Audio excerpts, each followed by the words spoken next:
Britain ಅದು ದೂರ ಸರಿಸಲ್ಲ, France, Germany ನಾವು ಅಮೇರಿಕದಲ್ಲಿ ನಡೀಬಲ್ಲಿಪ್ಪ ಅವನು ತೋರಿಸ್ಕೊಳ್ತಾ ಇದ್ವಿ. ಇದರಿಂದಾಗಿ ಸಹಜವಾಗಿ ಹೊಸ ವ್ಯವಸ್ಥೆ ರೆಡಿ ಆಗಲಿಕ್ಕತ್ತದ್ರಿ. ಹೀಗಾಗಿ ಅಮೇರಿಕ ಇವತ್ತು ಇಸ್ರೇಲಿಗೆ ಬೆನ್ನತ್ತೆ ತನ್ನ ವ್ಯಕ್ತಿತ್ವವನ್ನು ಕಳ್ಕೊಂಡಿದ್ದ ಅನ್ನುವಂಥ ಚರ್ಚೆನೂ ಸ್ಟಾರ್ಟ್ ಆಗಿದ್ದಾವೆ.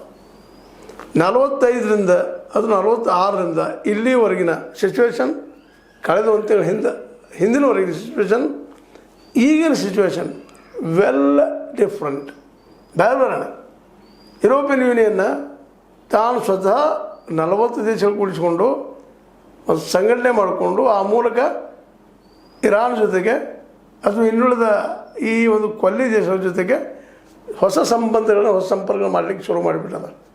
ಇದು ಅಮೇರಿಕಾಗೆ ಸಿಕ್ಕಂಥ ದೊಡ್ಡ ಹೊಡೆತ, ಬಿದ್ದಂಥ ಹೊಡೆತನರಿ, ಸಿಕ್ಕಂಥ ಹೊಡೆತನರಿ, ಒಟ್ಟಿನಲ್ಲಿ ತೊಂದರೆ ಆಗ್ಯದ. ಅಮೇರಿಕ ಇದರ ಸಮಸ್ಯೆಯಿಂದ ಹೆಂಗೆ ಹೊರಗೆ ಬರ್ತದನೋ ಅನ್ನೋ ಒಂದು ಕುತೂಹಲ ಎಲ್ಲರಿಗೂ.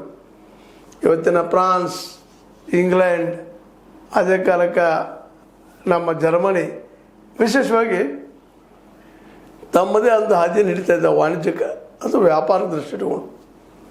ಹಾಗೆ ಚೈನಾ ಆದರೂ ಸಹಿತ ಇವತ್ತು ಡಿಫ್ರೆಂಟಾಗಿ ಯೋಚನೆ ಮಾಡುವಂಥದ್ದು. ರಷ್ಯಾ ಹೌದಪ್ಪ, ಅಮೇರಿಕ ಬಿಟ್ಟು ನಾವು ಏನು ಮಾಡಲಿಕ್ಕೆ ಸಾಧ್ಯ ಅನ್ನುವಂಥದ್ದು. ಇದೊಂದು ನುಂಗಲಾರ